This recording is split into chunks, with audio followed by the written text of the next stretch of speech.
Me llamo Arturo Vázquez Ríos. En el laberinto de sangre y traición del que vengo, todos, amigos y enemigos, me conocían como El Ojos, un apodo que me gané no por el color de mis ojos, sino porque veía todo, callaba todo y recordaba todo. Tengo 51 años, aunque siento que he vivido 300. De esos años, casi 15 los pasé respirando el aire envenenado de los hermanos Arellano Félix, los dueños absolutos de la plaza de Tijuana. No empecé barriendo. Entré por la puerta delantera del infierno y fui escalando a punta de plomo y lealtad ciega, desde ser un simple pistolero, un peón en su tablero de ajedrez, hasta convertirme en el jefe de su círculo de seguridad más cercano, la última sombra que cubría la espalda de Benjamín Arellano Félix, el cerebro de la organización. Hoy, esta voz que escuchan no sale de una casa de lujo en playas de Tijuana, sino de un ataúd de concreto. Les hablo desde el lugar más profundo y silencioso del sistema penitenciario de Estados Unidos, la prisión de máxima seguridad ADX Florence, en el desierto de Colorado. Me llaman el Alcatraz de las Rocosas.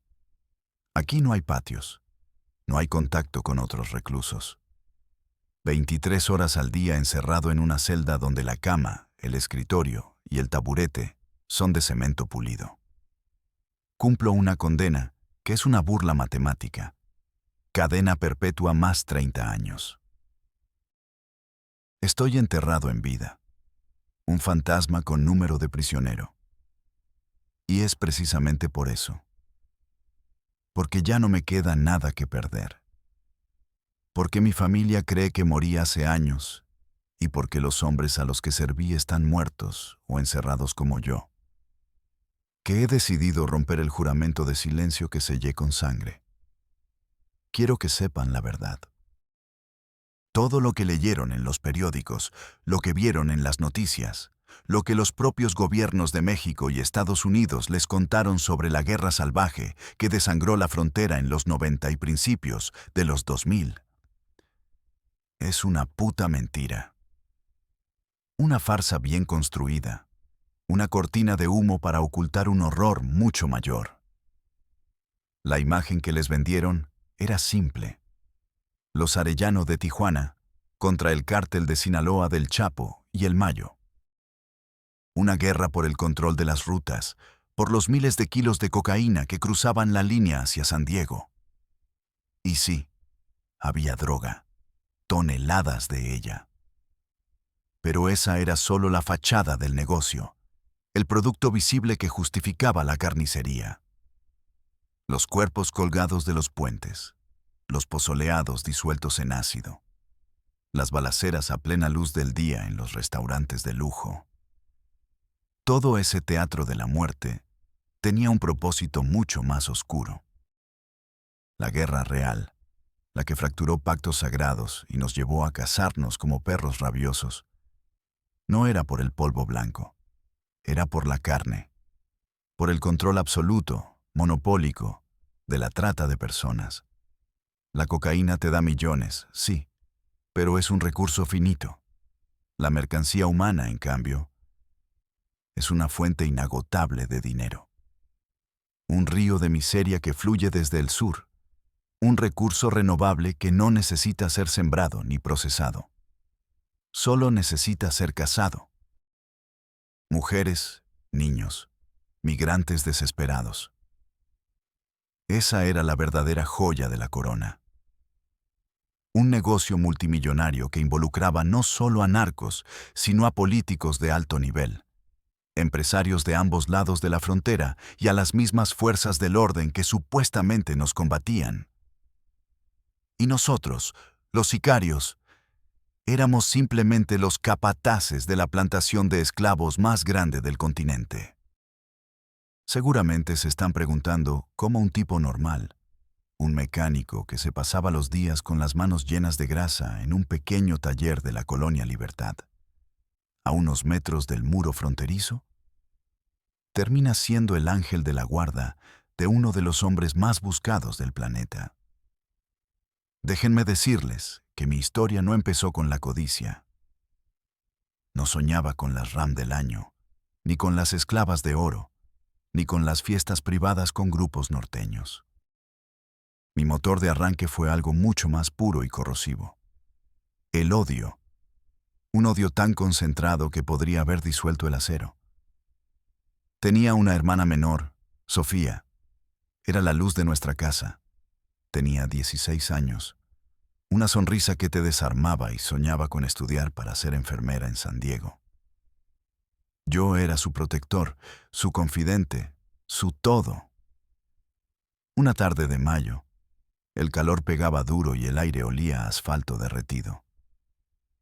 Me pidió unos pesos para ir a la tienda de la esquina a comprar un refresco. «Ahorita vuelvo, Arturito», me dijo. Fue la última vez que escuché su voz. Pasó 1 hora, 2. El sol empezó a caer y la oscuridad a tragarse las calles. Salí a buscarla. La tienda estaba cerrada.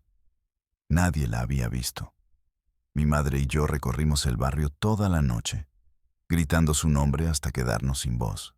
Al día siguiente, empezó el calvario que miles de familias en México conocen de memoria. Fuimos al Ministerio Público. El agente, un tipo gordo con un bigote manchado de café, apenas levantó la vista de sus papeles.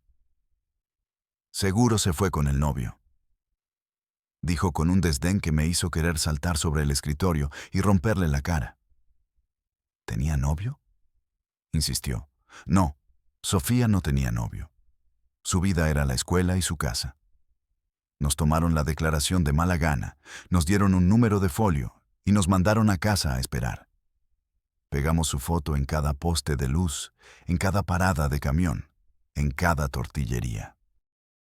Su rostro sonriente se fue desvaneciendo con el sol y la lluvia. Pasaron las semanas. Tocamos todas las puertas. La policía judicial, los derechos humanos, hasta un pinche programa de televisión sensacionalista. Nada. En Tijuana, en esos años, una muchacha desaparecida era solo una nota a pie de página en la crónica de una ciudad devorada por la violencia. Era como si se la hubiera tragado la tierra. Pero yo sabía que no. Sentía en la médula de los huesos que no se había ido por su voluntad.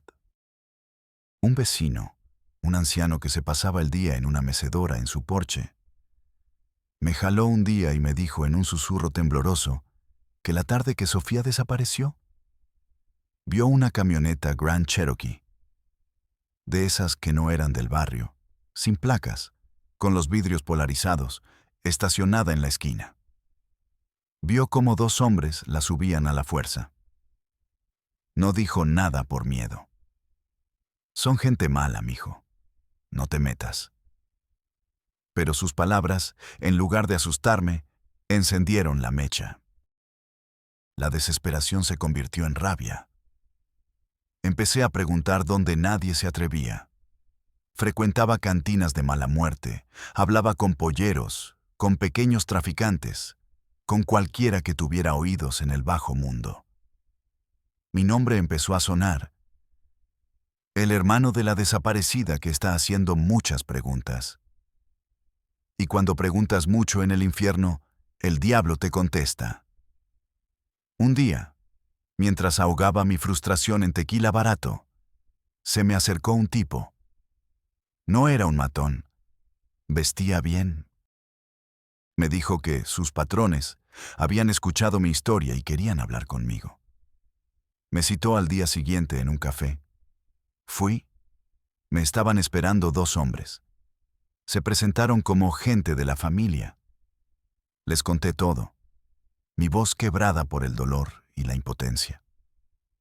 No mostraron ninguna emoción. No les importaba mi tragedia personal. Pero vieron algo en mis ojos. Vieron a un hombre que había perdido el miedo a morir porque ya estaba muerto por dentro. Vieron un instrumento. Un perro rabioso al que podían soltarle la correa. El trato que me ofrecieron fue simple y directo. Nosotros tenemos ojos y oídos en toda la ciudad. Podemos averiguar quién se llevó a tu hermana. Te daremos los nombres, las direcciones. Te daremos las armas y el apoyo para que te cobres tu propia justicia, para que los despellejes vivos si quieres. A cambio, esa rabia que te consume, ese motor que te mueve, nos lo vas a deber a nosotros. Trabajarás para la familia. No lo pensé ni un segundo. Acepté. En ese momento, habría hecho un pacto con el mismo Satanás si me hubiera prometido una oportunidad de venganza. Fue como firmar un contrato con mi propia alma, usando la sangre de mi hermana como tinta. Al día siguiente, me entregaron mi primera herramienta de trabajo. Una pistola escuadra Colt .45, pesada y fría. Y me dieron mi primera chamba. Mi venganza tendría que esperar. Primero, tenía que pagar mi deuda. Y en el mundo al que acababa de entrar, las deudas se pagan con plomo o con tu propia vida. Mi camino al infierno no empezó con un paso en falso. Fue una caída libre, a ojos abiertos, hacia el abismo. Mi bautizo de fuego. La noche en que el mecánico Arturo Vázquez fue ejecutado y nació el Ojos. Llegó envuelto en la neblina espesa y salada que a veces baja del Pacífico y se traga Tijuana, borrando las luces de la ciudad y amortiguando los sonidos. La orden venía directamente del más temido de los hermanos, de Ramón Arellano Félix, El Mon, un hombre cuya reputación de violencia brutal era una leyenda. La comunicación fue a través de uno de sus lugartenientes, un tipo apodado El Cholo, un sicario de la vieja escuela con la piel curtida por el sol y una mirada vacía. Hay unos pendejos de Sinaloa que se creen muy chingones, me dijo, mientras me pasaba un radio y un chaleco antibalas. Se andan metiendo en nuestras tienditas y están abriendo la boca de más. El patrón quiere que les demos una lección. Están cenando en el Bucanero, un restaurante de mariscos en la zona Río. Vas a ir con mi gente. Tú no hagas nada. Solo mira, escucha y aprende. Eres el nuevo, así que mantén los ojos abiertos y la boca cerrada. Si la cosa se pone fea, entonces sí, disparas a lo que se mueva que no sea de los nuestros. No era una simple prueba, era un filtro biológico.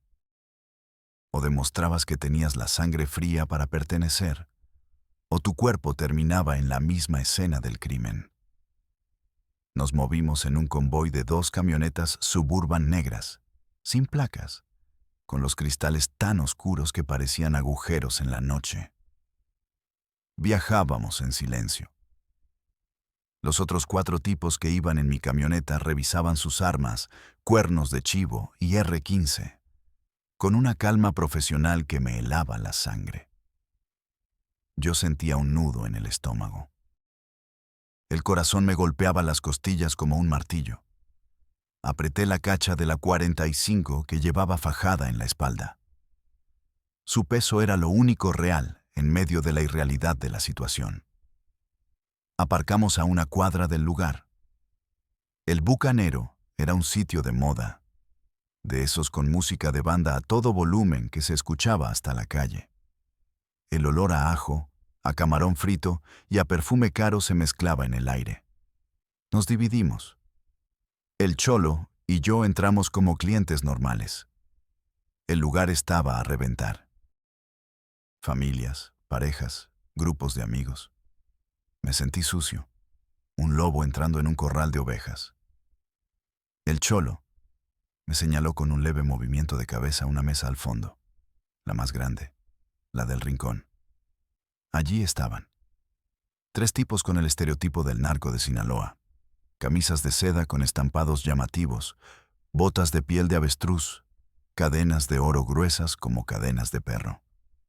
Reían a carcajadas, brindando con botellas de Buchanan's, rodeados de mujeres jóvenes y exageradamente maquilladas.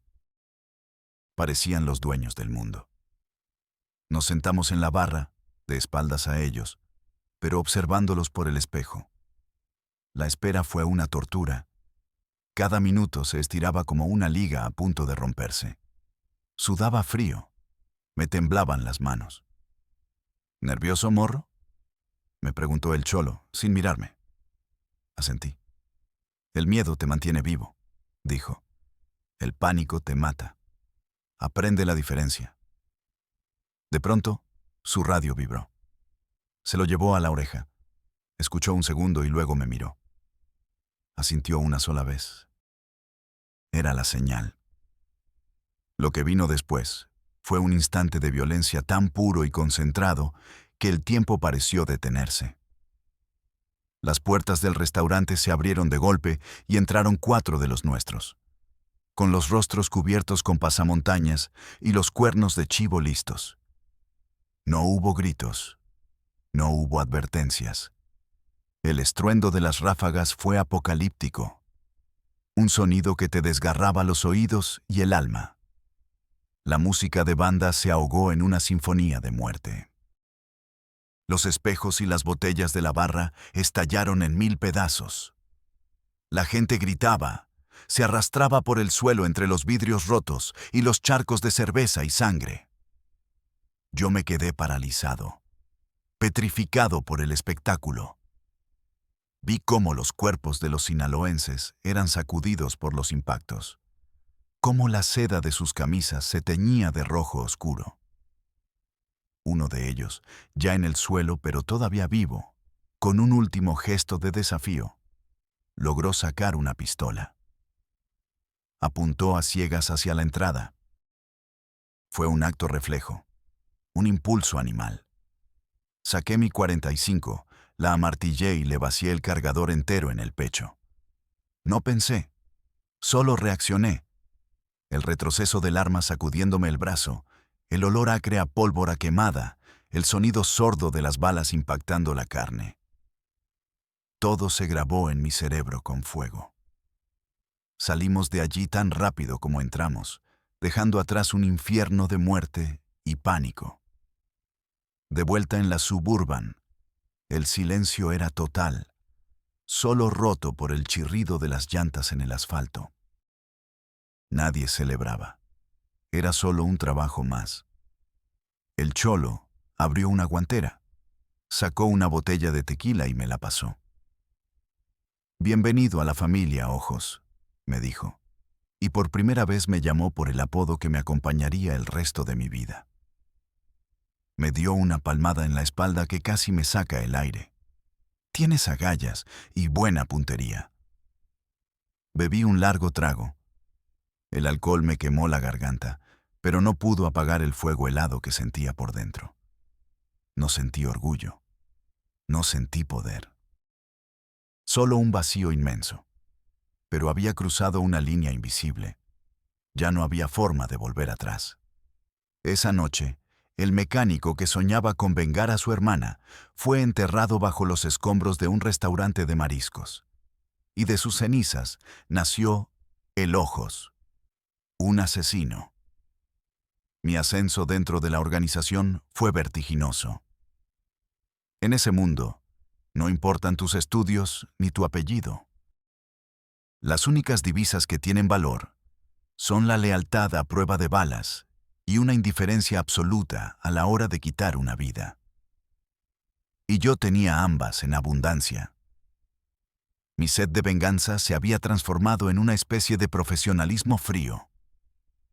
Cada misión, cada trabajo, era un paso más que me acercaba, o eso creía yo, a la información que necesitaba sobre Sofía. Ramón Arellano, el brazo armado, el ejecutor, me apreciaba por mi ferocidad controlada. Me usaba para las operaciones más violentas, los topones con los contras, las ejecuciones ejemplares. Pero fue Benjamín, el hermano mayor, el estratega, el empresario del crimen, quien vio más allá del sicario. Vio en mí una inteligencia y una capacidad de observación que no eran comunes entre los gatilleros. Yo no era el típico matón que solo seguía órdenes. Yo observaba, analizaba las situaciones, Anticipaba los movimientos del enemigo. Me convertí en su sombra, en el jefe de su seguridad personal. Mi vida se transformó. De un taller grasiento pasé a vivir en residencias de lujo, a conducir autos blindados, a tener a mi disposición un arsenal que habría envidiado un pequeño ejército. Y fue en esa posición de privilegio, siendo el perro guardián del rey, que tuve mi gran revelación. El momento en que se me cayeron las escamas de los ojos y comprendí la verdadera naturaleza del monstruo al que servía. Ocurrió durante una junta de alto nivel en una hacienda espectacular en las montañas de Tecate, un lugar que Benjamín usaba para las reuniones más importantes. La propiedad era una fortaleza, muros altos, cámaras de vigilancia y un ejército de hombres armados patrullando el perímetro. Yo estaba a cargo de coordinar todo el dispositivo de seguridad exterior. La versión oficial era que se trataba de una cumbre con nuestros socios colombianos para negociar las nuevas rutas de la cocaína. Pero los invitados que empezaron a llegar en un desfile de sedanes blindados y escalades con vidrios oscuros no eran narcos colombianos. Eran hombres de otro mundo. Hombres en trajes italianos de miles de dólares, con portafolios de piel y zapatos relucientes. Hablaban un español perfecto, sin acento norteño, el español de las élites de la Ciudad de México. Y hablaban inglés entre ellos, un inglés fluido y arrogante, el de los consejos de administración. Entre ellos, reconocí a un político muy conocido de Baja California, un hombre que salía en la televisión hablando de mano dura contra el crimen. Vi al comandante regional de la Policía Judicial Federal, el mismo que nos cobraba una cuota millonaria por dejarnos operar en paz. Y lo que más me impactó, vi a dos empresarios estadounidenses, dos anglosajones de cabello canoso y rostros bronceados, de esos que aparecen en las páginas de sociedad de las revistas de San Diego, posando en yates y campos de golf. Yo estaba en un puesto de vigilancia elevado, en una de las torres de la muralla, supuestamente monitoreando los accesos con binoculares de visión nocturna. Pero mi verdadero trabajo era escuchar. Mi equipo de confianza había instalado micrófonos diminutos en el salón de juntas, una medida de seguridad estándar de Benjamín para grabar todo y tener un seguro contra traiciones.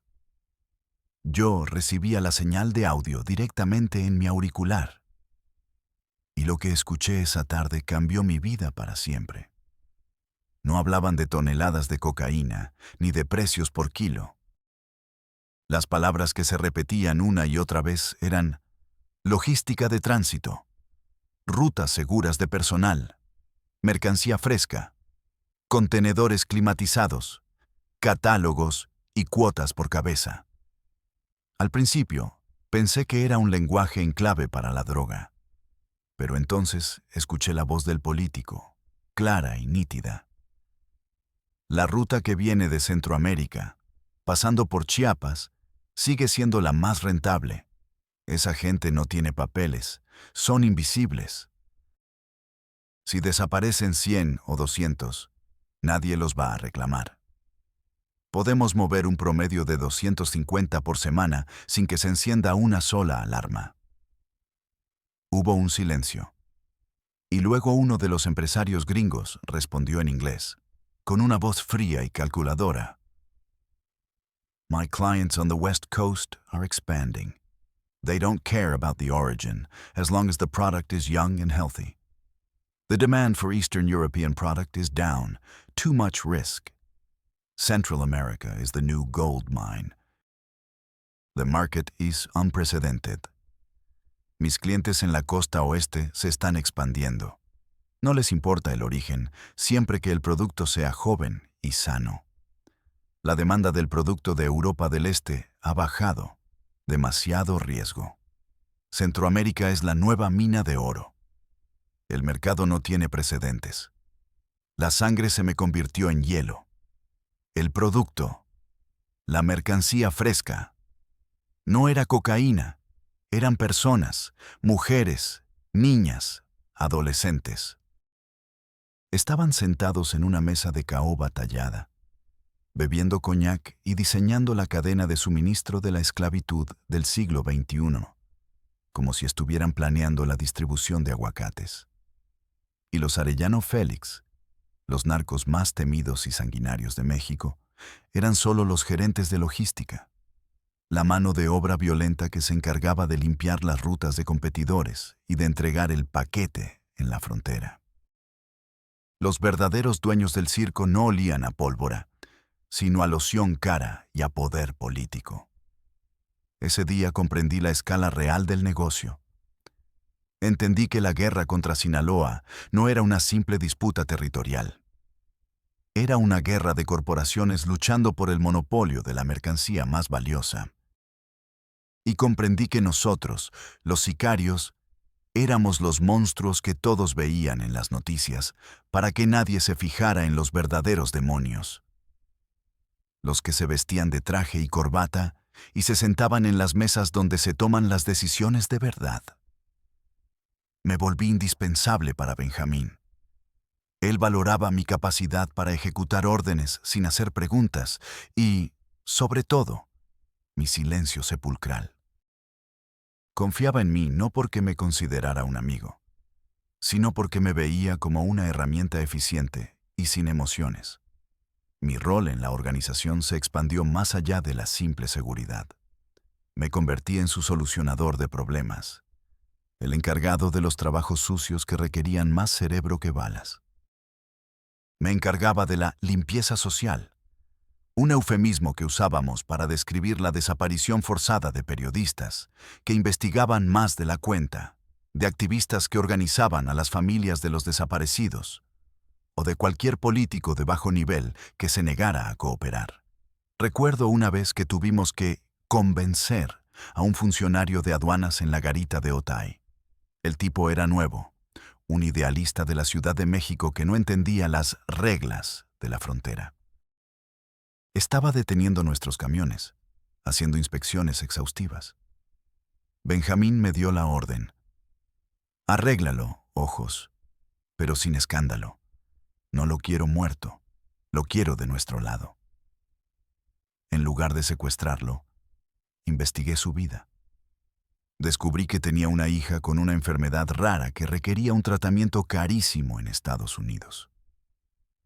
Una noche, lo intercepté saliendo de su oficina. No lo amenacé con una pistola. Le mostré un fajo de billetes de $100 y una visa humanitaria para su hija ya aprobada. Esto es un regalo de un amigo que valora tu trabajo, le dije. Y este amigo tiene más regalos para ti cada mes. Lo único que pide a cambio es que a veces tus ojos no vean ciertos camiones. El hombre lloró. Aceptó. Lo habíamos comprado, no con miedo, sino con la desesperación de un padre. Era más efectivo y más limpio. Una de mis responsabilidades más oscuras era supervisar las casas de seguridad. Pero no las que guardaban paquetes de droga, sino las que funcionaban como bodegas humanas. Eran lugares lúgubres, casonas viejas en colonias populares, con las ventanas tapiadas. El aire allí dentro era denso, pesado con el olor a miedo, a sudor y a desesperanza. Decenas de personas, la mayoría mujeres muy jóvenes de Honduras, de El Salvador, de Guatemala, esperaban en silencio a ser cruzadas. Yo tenía que asegurarme de que no hubiera problemas, de que estuvieran alimentadas lo suficiente para aguantar el viaje. Veía sus rostros vacíos, sus ojos sin brillo, y en cada una de ellas, sin poder evitarlo, veía el fantasma de mi hermana Sofía. Para sobrevivir, tuve que construir un muro dentro de mi cabeza. Aprendí a disociar, a apagar cualquier rastro de emoción. Era un mecanismo de defensa. Si sentías algo, te quebrabas. Y en ese negocio, un hombre quebrado es un cabo suelto, un riesgo que hay que eliminar. La prueba más dura, el trabajo que marcó un antes y un después en mi descenso al infierno, fue la orden de levantar a un agente de la patrulla fronteriza de Estados Unidos. Se llamaba Miller. Era un tipo duro, exmarine, incorruptible. Estaba causando demasiados problemas en el sector de San Isidro. Había desmantelado varias de nuestras operaciones de cruce, y lo peor, sospechábamos que tenía informantes dentro de nuestra propia gente. Era una amenaza real. La orden de Benjamín fue directa. Su voz por el teléfono sonaba fría como el acero. Tráemelo vivo, ojos. Lo quiero del lado mexicano. Sácale todo lo que sabe. Sus rutas de patrullaje, las frecuencias de radio que usan y, sobre todo, los nombres de las ratas que le están informando. Cuando te dé todo, haz que se lo trague la tierra. Lo cazamos durante una semana. Era metódico, no cometía errores. Finalmente, encontramos una debilidad. Visitaba a una novia que tenía en Tijuana. Lo esperamos una noche a que saliera de su casa y lo interceptamos. Fue rápido y silencioso. Lo metimos en la cajuela de un auto y lo llevamos a un rancho abandonado que teníamos cerca de Rosarito. Pasé 2 días encerrado con él en un sótano húmedo. Hice cosas que no se pueden describir con palabras. Cosas que te manchan el alma de una forma que ni todo el agua del océano podría limpiar. Pero Miller era de otra pasta. A pesar del dolor, a pesar de la tortura, apenas hablaba. Y cuando lo hacía, no era para suplicar. Me miraba fijamente a los ojos, con una extraña mezcla de desafío y lástima, y me decía: puedes destruir mi cuerpo, pero no vas a obtener nada, porque tú no eres el jefe, eres solo un perro de ataque. Un esclavo con una correa más larga que la de los otros, pero un esclavo al fin y al cabo. Sirves a hombres que nunca se ensuciarían las manos como tú. Sus palabras me golpeaban más fuerte que cualquier puñetazo, porque eran la verdad desnuda y brutal. Al tercer día, recibí la orden final de Benjamín. Termínalo. Cumplí la orden. Su cuerpo terminó disolviéndose en un tambo de 200 litros lleno de ácido y sosa cáustica. Pero algo dentro de mí se rompió para siempre. La imagen de sus ojos desafiantes me perseguía en sueños. Fue entonces cuando empecé a prepararme para un futuro incierto. Empecé a guardar cosas, a construir mi propio seguro de vida. En una pequeña libreta de contabilidad, empecé a anotar nombres, fechas de reuniones, matrículas de vehículos de los políticos que nos visitaban, números de cuentas bancarias en paraísos fiscales. Con un teléfono satelital que compré en el mercado negro, empecé a tomar fotos discretas en las reuniones, a grabar fragmentos de conversaciones. No sabía exactamente por qué lo hacía en ese momento. Quizás era el instinto de una rata que sabe que el barco se puede hundir en cualquier momento. O quizás, en lo más profundo de mi podrida conciencia, una pequeña parte de mí ya estaba buscando la manera de quemarlo todo, de llevarme a todos conmigo el día que me llegara la hora. La culminación de mi descenso, el evento que actuó como catalizador para la guerra total y que me empujó al borde del abismo, ocurrió en una noche de marzo sin luna, en la desolada y traicionera carretera de La Rumorosa. La información nos llegó a través de un halcón, uno de nuestros vigilantes. La gente del Chapo Guzmán, que en ese entonces comenzaba a expandir agresivamente su imperio desde Sinaloa, planeaba darnos un golpe audaz en nuestro propio territorio. Querían interceptar un cargamento que considerábamos de vital importancia. La inteligencia inicial, deliberadamente ambigua, sugería que se trataba de un tráiler que transportaba varias toneladas de cocaína colombiana de alta pureza. El cargamento acababa de desembarcar en el puerto de Ensenada y se dirigía hacia el norte, a una de nuestras bodegas en Tijuana, antes de ser cruzado a Estados Unidos. La orden de Ramón Arellano fue transmitida con su característica brutalidad lacónica. Quiero que los embosques en la subida de la Rumorosa, ojos, usa todo lo que necesites. No quiero prisioneros, no quiero sobrevivientes. Quiero que los quemes a todos dentro de sus camionetas. Que el mensaje llegue a Culiacán fuerte y claro. Tijuana tiene dueño. Montamos la operación con la precisión de un comando militar. La Rumorosa era el lugar perfecto. Una carretera sinuosa, rodeada de gigantescas formaciones rocosas que ofrecían cobertura natural y limitaban cualquier posibilidad de escape.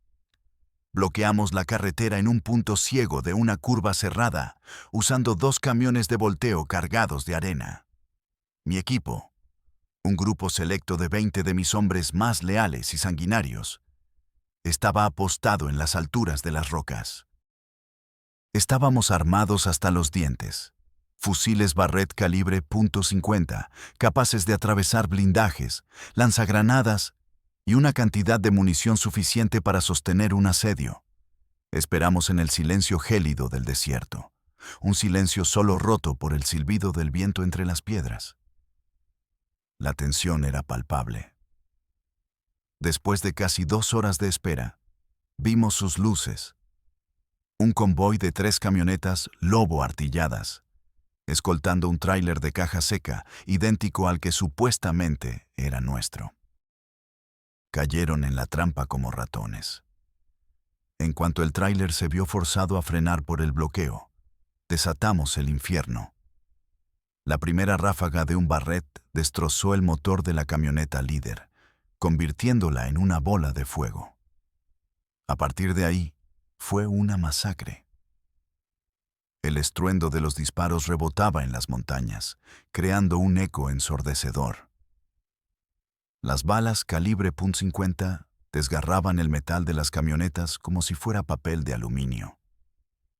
La balacera fue intensa pero breve. Su capacidad de respuesta fue nula. Cuando cesó el fuego, bajamos de las rocas para evaluar el resultado.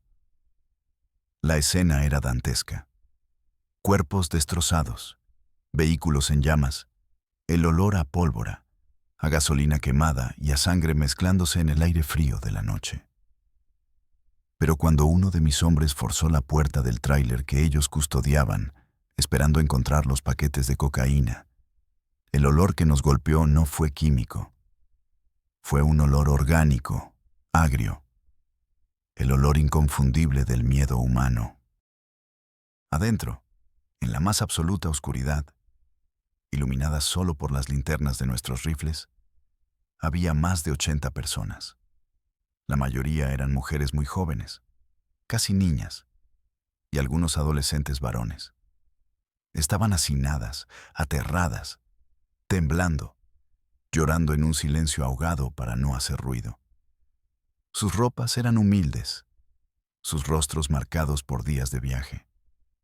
Venían de Chiapas, de Guatemala, de Honduras. Eran la mercancía que la gente de Sinaloa había cazado en la ruta del sur y que planeaban cruzar por nuestro territorio, desafiando nuestro monopolio. No venían a robarnos droga, venían a robarnos esclavos. Minutos después, llegó el segundo convoy, el de Ramón, liderado por su mano derecha, un psicópata apodado El Caimán.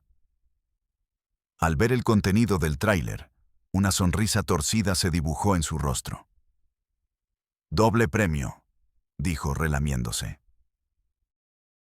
Nos chingamos a la gente del Chapo y nos quedamos con la carga. El patrón va a estar contento. Luego, su mirada se posó en mí.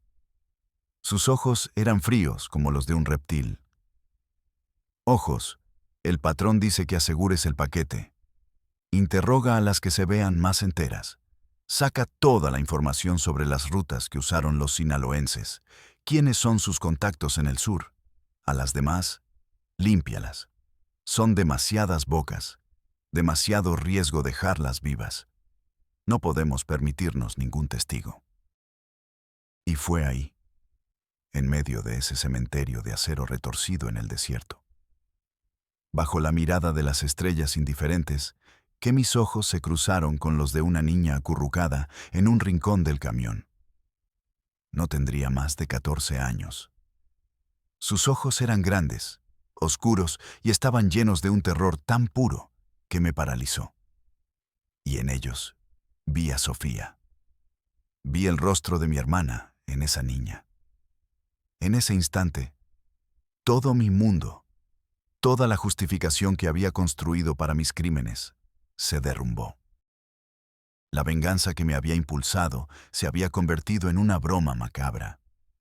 Me había transformado en el mismo monstruo que juré cazar. Y supe, con una certeza que me heló el alma, que no podía cumplir esa orden. Por primera vez en 15 años, la máquina de matar se detuvo. La voz de Benjamín, la voz de Ramón, que para mí habían sido la voz de Dios, de repente sonaban lejanas, ajenas.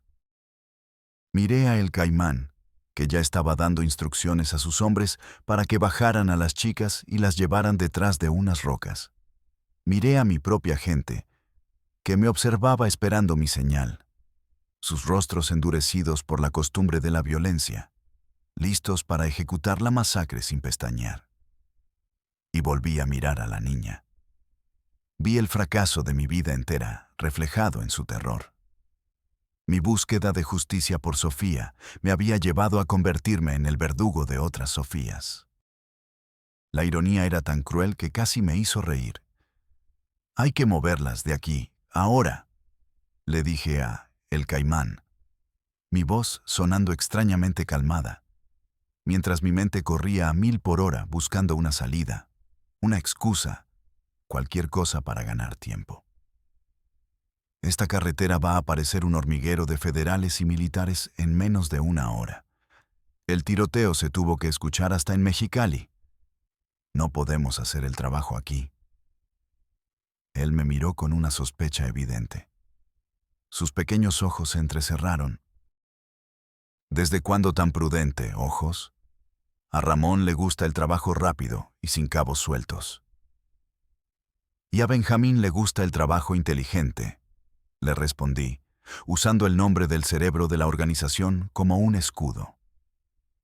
Sabía que la opinión de Benjamín pesaba más que la impulsividad de Ramón. Un escándalo de esta magnitud. Encontrar 80 cuerpos de mujeres aquí nos va a calentar la plaza por meses. La DEA se nos va a venir encima. Llevémoslas a la casa de seguridad de El Florido. Es un lugar aislado. Allí podemos interrogarlas con calma y luego hacemos el trabajo con discreción. El Caimán vaciló. Odiaba que le contradijeran, pero mi lógica era sólida. A regañadientes, escupió al suelo y asintió. Está bien, pero tú te encargas. Y más te vale que ninguna de estas perras se te escape, o el que va a terminar en un tambo vas a ser tú. Mientras cargábamos a la gente, temblando de frío y miedo, en un camión de redilas, supe que acababa de firmar mi sentencia. En nuestro código, la duda es traición. La misericordia es una debilidad mortal. El viaje a la bodega en la periferia de Tijuana fue el más largo de mi vida. En la oscuridad del camión, solo escuchaba sollozos ahogados. Cada sollozo era un martillazo en mi conciencia. Una vez en la casa de seguridad, una bodega de aspecto abandonado, ordené a mis hombres que aseguraran el perímetro. Mientras tanto, tomé una decisión que lo cambiaría todo. Me encerré en la pequeña oficina de la bodega.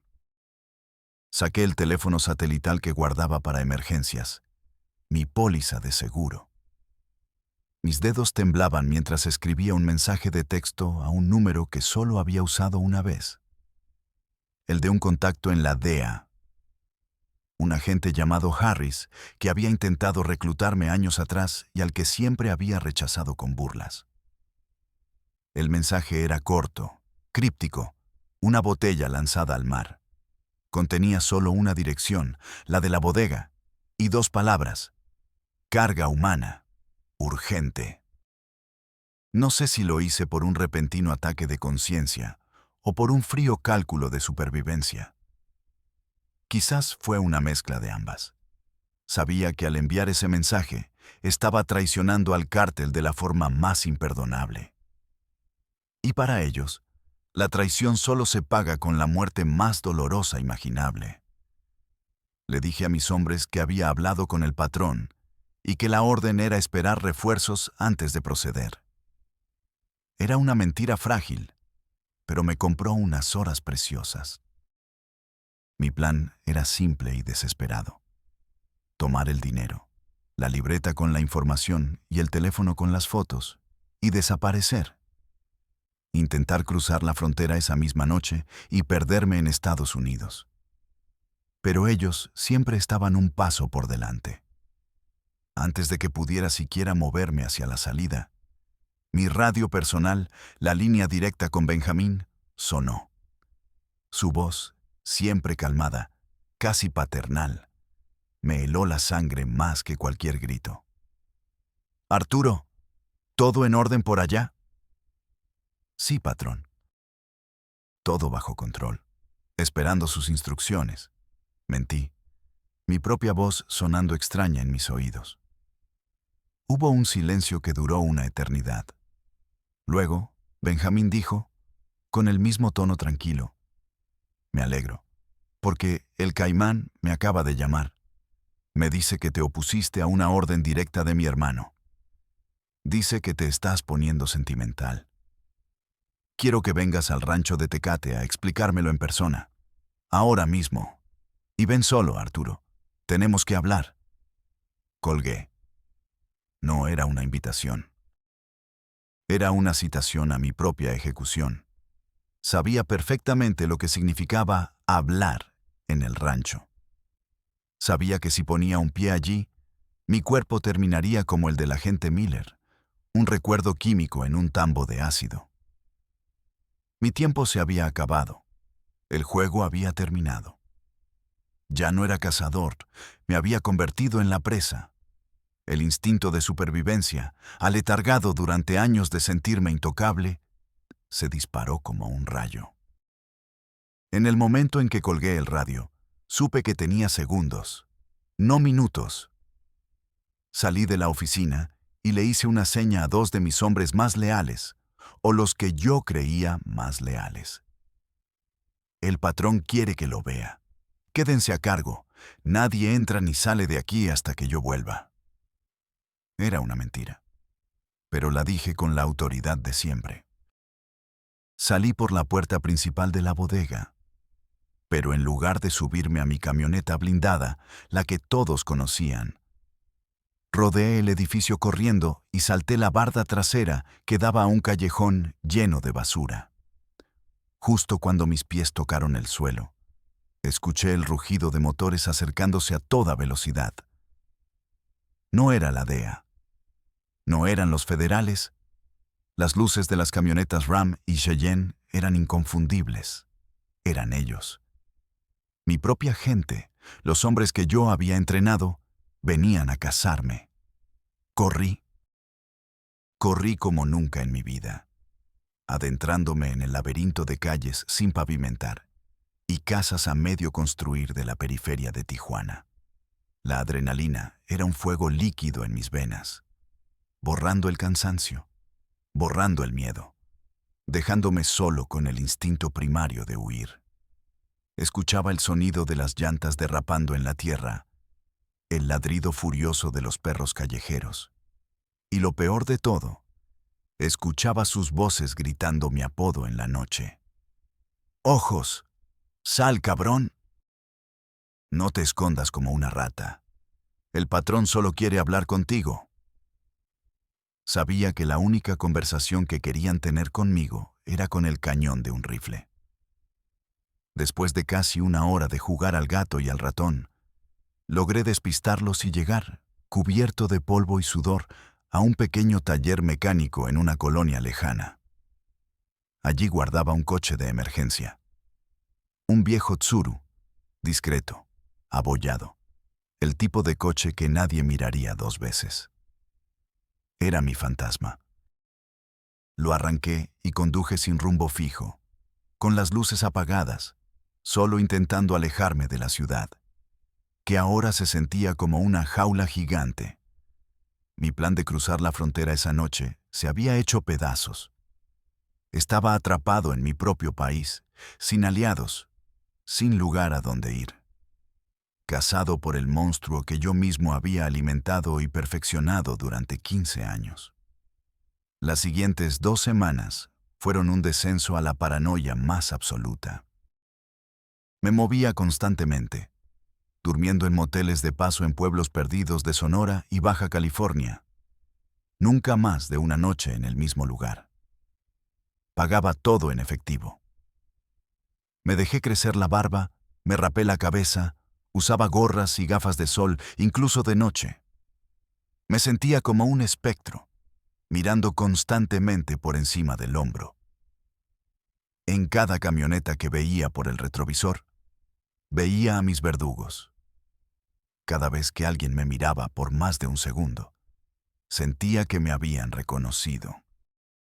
Sabía que mi cara estaba en los teléfonos de todos los sicarios, policías corruptos y halcones, desde Tijuana hasta Culiacán. Estaba solo y la soga se estaba apretando. Una noche, en un motelucho de carretera cerca de Mexicali, el olor a humedad y a desinfectante barato llenando el cuarto, la soledad me venció. Cometí el error fatal. Saqué un teléfono desechable que había comprado y marqué el número de mi casa. No quería hablar. Solo quería escuchar la voz de mi madre. Contestó al segundo tono. ¿Bueno? Su voz, cansada, sonaba a años de sufrimiento. Me quedé en silencio, escuchando su respiración. ¿Quién habla? ¿Arturo? ¿Eres tú, hijo? No pude contestar. Un nudo me ahogaba la garganta. Después de 30 segundos de silencio, colgué. 30 segundos. Fue tiempo más que suficiente. A la mañana siguiente, el sol apenas despuntaba sobre el desierto. Salí del cuarto del motel, con la intención de seguir mi camino hacia el sur, cuando me vi rodeado.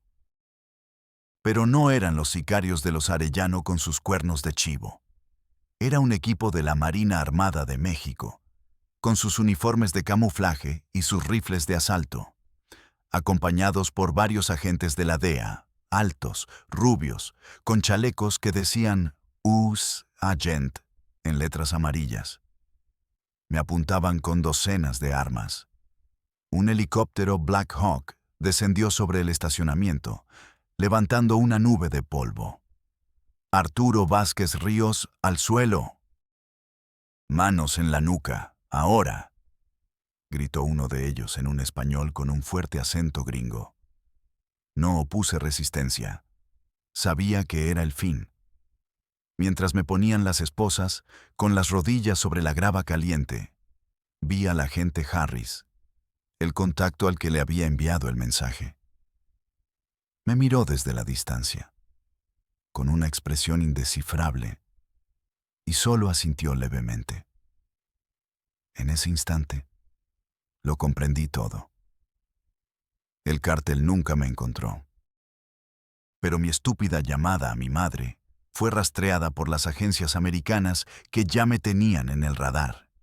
Y los Arellano, al saber que yo era ahora un testigo de alto valor, un hombre que conocía los nombres de sus socios políticos y empresariales, prefirieron que me capturaran los gringos a que me encontraran ellos. Un muerto no puede hablar, pero un extraditado puede negociar y hundirlos a todos en México. Me entregaron en bandeja de plata. Fue su última jugada maestra.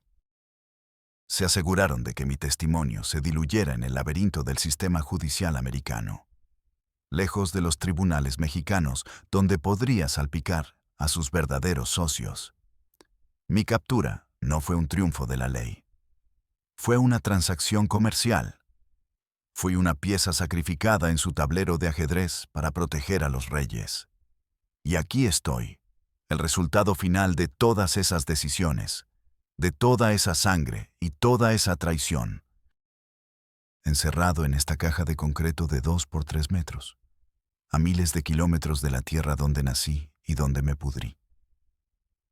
El sol que veo es un pequeño rectángulo de luz en el techo, y el único sonido es el zumbido de la ventilación y el eco de mis propios pensamientos. Mi vida, la que conocía, se acabó el día que me subieron a ese helicóptero en el desierto de Mexicali. Lo que queda de mí no es un nombre, es un archivo, un expediente, un eco en un pasillo vacío.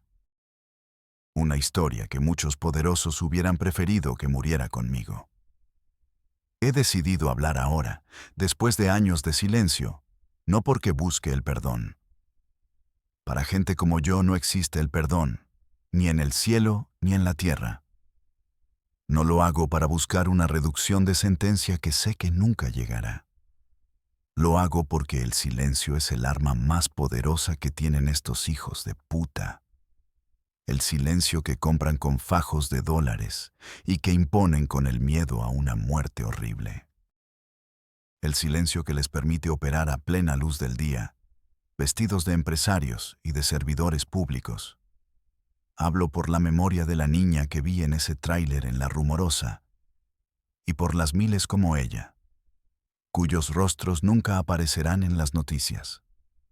Hablo por mi hermana Sofía, a quien nunca encontré, pero cuyo rostro adolescente veo en la oscuridad de mi celda cada noche, preguntándome por qué. La verdad que quiero que el mundo sepa, que quiero gritar desde esta tumba, es esta. Los cárteles de la droga son una farsa. Son la fachada, el espectáculo de violencia que mantiene a todo el mundo distraído. Los sicarios, los jefes de plaza, incluso los grandes capos que parecen reyes, los Arellano, el Chapo, el Mayo, son solo gerentes de nivel medio. Son la mano de obra violenta. Los perros de ataque de un sistema mucho más grande, mucho más sofisticado e infinitamente más podrido. Los verdaderos dueños del negocio no usan botas de avestruz ni escuchan corridos. Usan trajes de Armani y escuchan música clásica. No viven en ranchos escondidos en la sierra, sino en mansiones en La Joya, California, y en las lomas de Chapultepec, en la Ciudad de México. Sus nombres están en las juntas directivas de los grandes bancos que lavan su dinero, en las listas de donantes de las campañas políticas, en los directorios de las corporaciones transnacionales. Ellos son los que se benefician de cada gramo de cocaína, sí, pero sobre todo, de cada persona vendida, de cada vida rota, de cada familia destrozada. Y mientras ustedes, la gente normal, sigan creyendo que la guerra es entre narcos por el control de la droga, ellos seguirán contando sus miles de millones en la paz de sus oficinas con aire acondicionado. A todos los jóvenes de mi país, de Colombia, de Centroamérica, de cualquier barrio pobre donde la vida no vale nada y la muerte es un negocio. A todos los que ven en las narcoseries una promesa de poder, de respeto, de mujeres y de dinero fácil. Escuchen la voz de un fantasma que ya recorrió ese camino hasta el final. No hay honor en esta vida. No hay lealtad. Es un negocio de traidores donde el que hoy es tu hermano, mañana te vacía un cargador en la espalda por una orden de arriba. Te usarán, exprimirán tu juventud, tu falta de miedo, tu violencia. Y cuando ya no les sirvas, cuando te conviertas en un riesgo o en un estorbo, te desecharán como a un casquillo de bala usado. No hay gloria. No hay un trono esperándote. Solo hay dos finales posibles. Una tumba anónima en el desierto o, si tienes suerte como yo, una celda de concreto donde lentamente te pudrirás hasta que olvides tu propio nombre. Esta es la única y puta verdad. Y yo, Arturo el Ojos Vázquez, que lo vi todo desde el corazón de la bestia, soy la prueba viviente de ello.